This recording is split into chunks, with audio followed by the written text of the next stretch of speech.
Ignite presentation is all about teamwork. And as you're aware, it's also on a bit of a timeline. So when that brief audience participation part comes along, please speak up promptly and we'll all be fine. Thanks. So as you might already know, the cabinets in your National Herbarium are much more than meets the eye. They might look like metal cabinets filled with old paper and flattened plants, but the magical combination of plants and dates and places makes it possible not only to study countless aspects of plant life across the Canadian Arctic, but also to track changes in plant life through time, all while following the fascinating footsteps of some heroic or tragic or dastardly or divergent characters who walk the north with their trusty plant presses. Electronic databases should put all of that vast resource at our fingertips, but 1.25 million database records is a huge dragon of a job.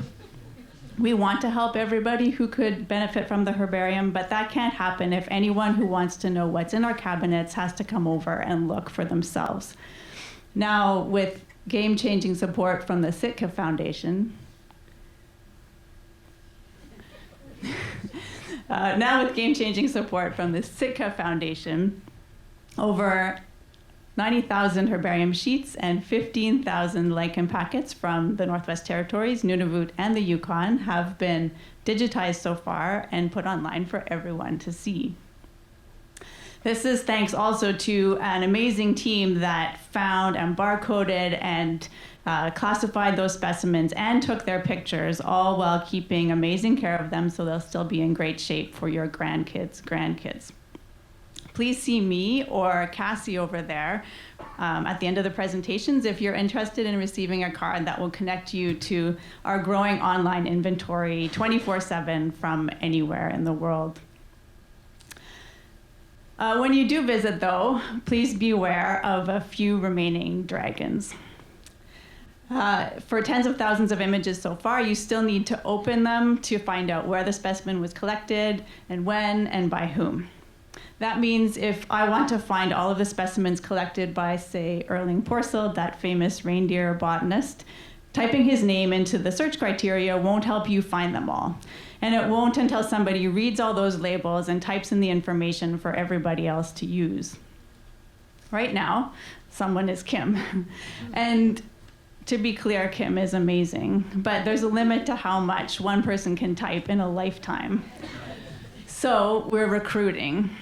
You might already be familiar with online platforms designed for the many hands of citizen scientists to make lighter work of everything from counting mitochondria to discovering new stars, and now to becoming part of the Canadian Museum of Nature's Arctic Botany team. Here's how it works.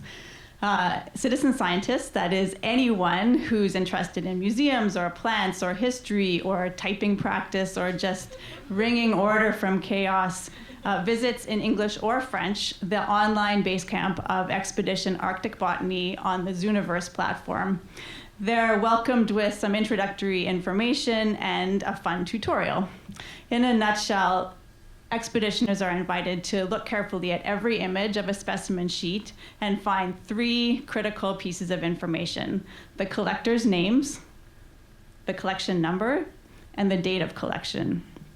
Having found those pieces of information, they're then guided through the process of transcribing it by typing it in a very standard way.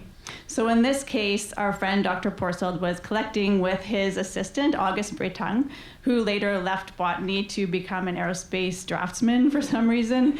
But this buttercup from the Yukon's Canal Road was Dr. Porceld's 10,824th specimen. And they collected it on July 3rd, 1944. So that's pretty fun and easy, right? Let's try the next one together. Who collected this specimen? Margaret Oldenburg. The collection number is 47-106, and she was collecting on James Bay back on September 6, 1947. A lot of our specimens have cool handwritten labels as well. Who collected this one? That would be the same John Ray who received unwelcome news of the doomed Franklin expedition back in 1855. I have to go now, but please watch for the launch of Expedition Arctic Botany and join in. Anytime you or someone you invite types information in, you're conquering the unknown. You're having fun and you're learning new things. You're fighting herbarium dragons along with Kim. And you're making it possible for everyone to find those specimens and use them to make the natural world a better understood, better protected, just better place for all of us.